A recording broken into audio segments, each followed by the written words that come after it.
देश की आजादी में अहम भूमिका निभाने के साथ अंग्रेजों को चुनौती देने वाले गोरखपुर के चौरी चौरा कांड का आज शताब्दी वर्ष है। गोरखपुर में इसके शताब्दी महोत्सव का आगाज हो चुका है। प्रधानमंत्री नरेंद्र मोदी ने देश की आजादी की खातिर अपना जीवन बलिदान करने वाले बलिदानियों को नमन किया। पीएम मोदी ने इस दौरान देश में खेती और किसानों के लिए किए जा रहे प्रयासों का विस्तार से उल्लेख करते हुए कहा कि किसान देश की अर्थव्यवस्था का आधार रहा है। चौरी चौरा आंदोलन में भी उनकी बड़ी भूमिका थी।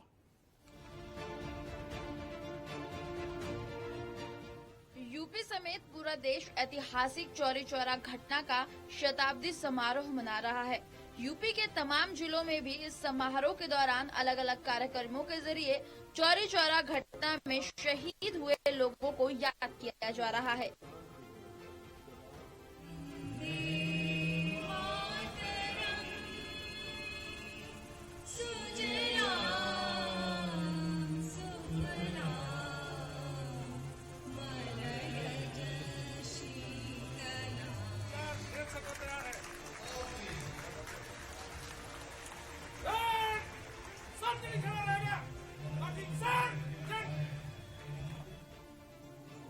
सीएम योगी ने चौरी चौरा के शताब्दी समारोह की शुरुआत की।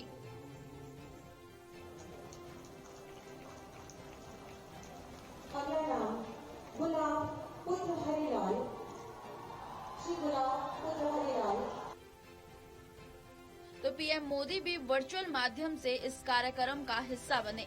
समारोह की शुरुआत चौरी चौरा के शहीदों को श्रद्धांजलि देकर की गई। देशभक्ति गीतों के साथ उन्हें याद किया गया। सीएम योगी ने कार्यक्रम को संबोधित करते हुए लोगों को फिर से चौरी चौरा की ऐतिहासिक घटना की याद दिलाई।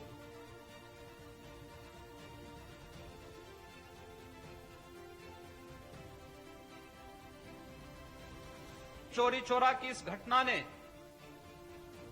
देश के स्वाधीनता आंदोलन को एक नई दिशा भी दी थी। आदरणीय प्रधानमंत्री जी की प्रेरणा और उनका मार्गदर्शन जब आज के इस समारोह में हमें प्राप्त हो रहा है तो हम सबको इस बारे में विस्मृत नहीं करना चाहिए कि देश के अंदर स्वदेशी का भाव हो, स्वावलंबन का भाव हो, स्वच्छता के बारे में किस प्रकार का अभियान स्वच्छ भारत मिशन के माध्यम से आदरणीय प्रधानमंत्री जी ने इस पूर्वी उत्तर प्रदेश में इंसेफ्लाइटिस के उस विकरालता से यहां के आम जनमानस को और यहां के मासूम बच्चों को बचाया है। यह स्वच्छ भारत मिशन की सफलता की एक नई मिसाल और यह स्वच्छता, स्वदेशी, स्वावलंबन जो आज हमें आत्मनिर्भर भारत की ओर अग्रसर कर रहा है। बात अगर देश के वीरों को याद करने और उन्हें सम्मानित करने का हो तो पीएम मोदी भला कैसे पीछे रह सकते हैं। चौरी चौरा घटना के इस ऐतिहासिक शताब्दी समारोह में वर्चुअल माध्यम से शामिल हुए पीएम मोदी ने शहीदों को श्रद्धांजलि दी। शहीदों की याद में पीएम मोदी ने डाक टिकट भी जारी किया और समारोह को संबोधित करते हुए बताया कि चौरी चौरा की घटना को देश कभी नहीं भूल सकता।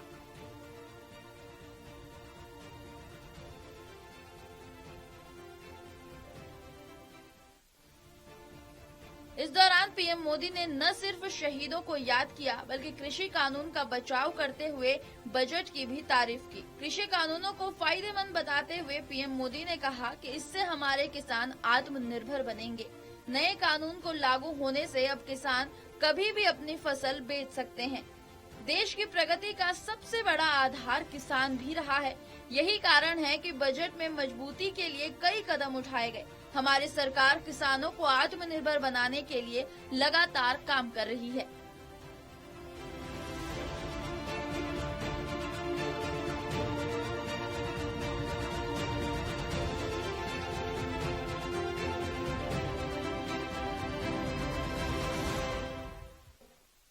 हमारे देश की प्रगति का सबसे बड़ा आधार हमारा किसान भी रहा है। चौरी चौरा के संग्राम में तो किसानों की बहुत बड़ी भूमिका थी। किसान आगे बढ़ेंगे, आत्मनिर्भर बने, इसके लिए पिछले 6 सालों में किसानों के लिए लगातार प्रयास किए गए हैं। इसका परिणाम देश ने कोरोना काल में देखा भी है। महामारी की चुनौतियों के बीच भी हमारा कृषि क्षेत्र मजबूती से आगे बढ़ा और किसानों ने रिकॉर्ड उत्पादन करके दिखाया। हमारा किसान अगर और सशक्त होगा तो कृषि क्षेत्र में ये प्रगति और तेज होगी। दरअसल 4 फरवरी 1922 को चौरी चौरा से सटे भोपा बाजार में स्वतंत्रता संग्राम के दौरान सत्याग्रही अंग्रेजी हुकूमत के खिलाफ जुलूस निकाल रहे थे। इसी बीच सत्याग्रहियों और ब्रिटिश पुलिस में हिंसक झड़प हो गई। अंग्रेजों ने जवाब में फायरिंग कर दी, जिसमें 11 सत्याग्रही शहीद हो गए थे।